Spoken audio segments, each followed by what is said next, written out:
Supreme Magus, Chapter 84, Day 3. You what?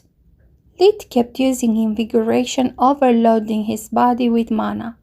He had no reason to believe such a change of heart. Yeah, sorry. Finding so many mysteries at once overwhelmed me for a second. I will stay true to my word and leave you alone. I don't know what that thing is, nor what you are, but that's not a reason enough to kill. Scarlet noticed that aside from the fleeting second, both the mana cores had gone back to normal. The weak artifact was back being a ring. What do you mean saying you don't know what I am? Lid was now more scared than before. You may have the appearance of a kid, yet you are not. You are closer to an abomination rather than a human being. The opposite stands for your partner. That thing is not a twisted perversion of life, but the living being like I never met before. My reasoning was based on false assumptions. I almost let my arrogance guide my hand, and for that I apologize. The Scorpicorse lowered its head, its menacing aura and aggressive stance subside. Why did you think my partner is deceiving me? He didn't know how to react. The only thing he could think of was to act friendly, but remain vigilant. Do you know that it's taking part of your life force? Well, yes. When I found my ring, it was on the verge of death. We have helped each other ever since. The pup kept spewing unbelievable truths like they were the most natural thing in the world. Scarlet's head was spinning. The Scorpicore took pride in its knowledge and wisdom, but none of it helped making sense of that mess.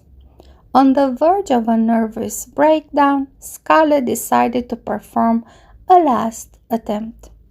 It placed the left paw on its head and the right on Solus, while activating aura. Their thoughts cannot lie. If the living artifact attempts to tamper with my readings, I will notice immediately, it thought. Are you a human or an abomination? It asked Lid. As far as I know, a human. Truth. Were you filled with rage before finding your partner?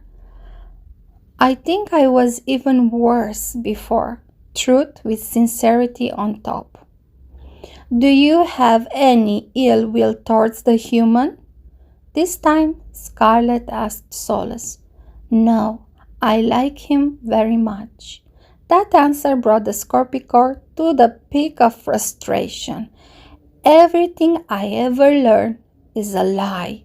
It screamed in despair, letting them go. Unable to hold so much mana any longer, Lid let it disperse. Still in a daze, the Scorpicore had turned its back, preparing to leave. Wait! At least explain to me what made you change your mind. The link between you two is not parasitic. That thing is not really sucking out your life force. On the contrary, it allows you to use a bigger flow of mana than you naturally could, preventing the excess energy to damage your body and using it as its nutrition.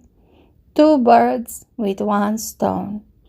Killing you is also out of question. You did nothing wrong. I have watched your team during these days. You have showed respect towards the forest and its animals. As long as you behave, you are free to live your life as a student. It's none of my business. The Scorpicore took the skies with a single flap of its wing. A good-natured cursed object and an abomination capable of retaining its self-consciousness. Now I have seen everything. Lid had so many questions left unanswered in a corner of his mind. What was true magic? What was the awakened agenda?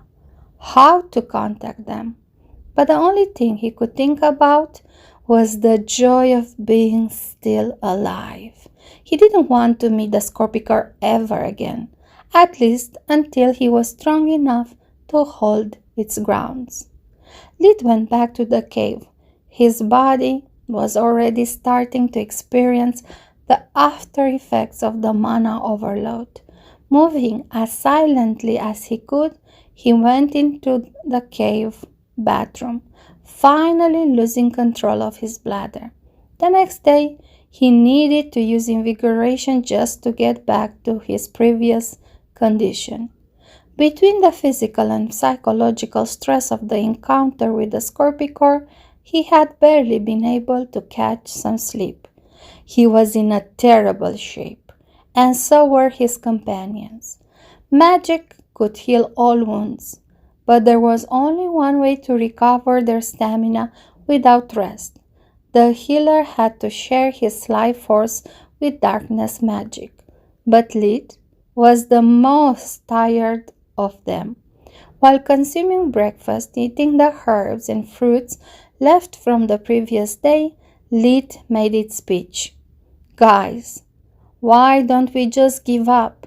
Everyone at the table was surprised, but no one seemed outraged at the idea. I mean, look at me. I'm a healer, yet I fought in the line of fire from the first day. I already used every trick in my book. If those beasts come back today, I doubt we have a chance to make it. We were sent here to learn, and damn if we learn more than a thing or two. Now we are physically exhausted and mentally tired. If this was a battlefield, I'd say that it's better to retreat to fight another day rather than fighting a losing battle. With deep eyes and aging bodies from 2 days sleeping on the ground, the proposal sounded quite alluring. As much as it pains me, I can't accept. Floria spoke first. If this was a battlefield, you would be right not once but 100 times. But this is just an exercise, and we have a lot to learn, even from defeat. Lid nodded. He could not refute her reasoning. Yeah, Belia chimed in. I understand your point. You are a skilled hunter, able to stand your ground from the first day. But yesterday was my first true battle. I can't give up after achieving so little. It would fill me with too much regret. My thoughts exactly, said Vision with a fierce look. I can understand the burden on your shoulders, but this is too important to quit like that. If you don't think you can cover for me, don't. I need to learn how to defend myself. I refuse to be a burden to the group. Fantastic, Lid thought. The group of rascals had to grow up a spy at the worst moment possible. I am beyond exhausted. All I want is a hot bath and finally free from Big Brother's eyes. Don't worry, Lid. Floria patted his back. I know that between the potions, the fighting, and the healing, your body must be screaming in pain. I'll do my best to make your job as easy as possible. Lid smiled, inwardly cursing his bad luck. Yeah, and by tonight I'll be popping diamonds, he inwardly added. Once again, there they started by hunting, away from the clacker's nest. They managed to gather meat, fruits, but remained on their toes the whole time. Floria was having second thoughts about her earlier decision. Lid was the only one that could use potions, and her first plan heavily relied on that to establish their tempo and not leave Vision open. His spells could turn tables. but required a lot of time to prepare, being their magnitude and area of effect that big. But after going all out 3 times in 2 days, she could see how worn out Lit was. His hands kept trembling, his pace was unsteady. Knowing potion side effects, she thought they were the cause of his lack of vigor. Instead, he was still suffering from the shock of the previous night. Being in a life or death situation was something he was used to. Being discovered as not being a kid, but rather an abomination, had given him a real scare. Was the Scorpicore right about him? And what about Solo's origins? Lee only wanted some peace and quiet to calm his nerves, yet he was forced to use live vision, alternating it with Solo's mana sense to not waste too much energy. Both their abilities required focus and mana to be kept active, especially for Solace, with her weak mana core and poor mana capacity. Yet, they had to do it, knowing that it was only a matter of time before the next attack. For that day, Floria was paired with Lit and Belia with Vision. "Incoming!" Lit yelled, prompting his teammates to assume battle formation. There had been no warning this time. Everyone was astonished by Lit's keen sense and sharp instinct. Floria and Belia managed to conjure their equipment, but this time the magical beasts were going all out. Infused with air magic, Emrook and Centaur moved faster than ever before, blitzing between their rank and forcing them on the defense. Floria's team could follow them with their eyes, but sadly their bodies were not able to keep up. Without potion and so little experience fighting on the forest ground, their only hope was to activate the flight spell from their wings. That relieved part of the pressure from Emrook, but made Centaur even more dangerous. The Kron was able to move faster than an arrow. Now that they hadn't the cover of rocks and trees anymore, striking with spells and talons. In a few seconds, their rhythm was destroyed, and Terman's arrival sealed the deal. This time, the Chingy didn't charge at all. Instead, chose to move silently, making the ground soft as a carpet. Using its partner distraction, he waited on an opportunity to make its move. As soon as the students' formation loosened up, he struck at their weak point, Vision, knocking him out with a single hit of its tusk. Lit yelled to warn his teammates, but everyone was already locked in battle. A professor appeared rescuing Vision, and from that point it all spiraled out of control. In the Academy's environment, Lit could barely exert half of his real power, and now that amount was halved again. His body was devoid of strength, his mind out of focus, still replaying the conversation with Scarlet. But most of all, he lacked motivation. He was sick and tired of pulling most of the weight of the team by himself. "It's my fault.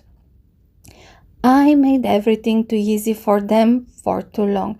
I attack, defend, heal, provide the meals, hunt, and cook. At this point, they could as well shove a broom up my butt so that I can swipe the floor for them when walking. If they want some experience, fine by me, but I'm done babysitting."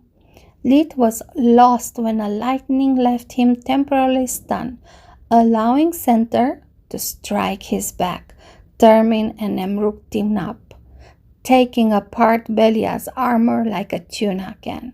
While Centaur kept Floria busy, Emrook managed to bite her exposed neck, but stopped his fang before doing any damage.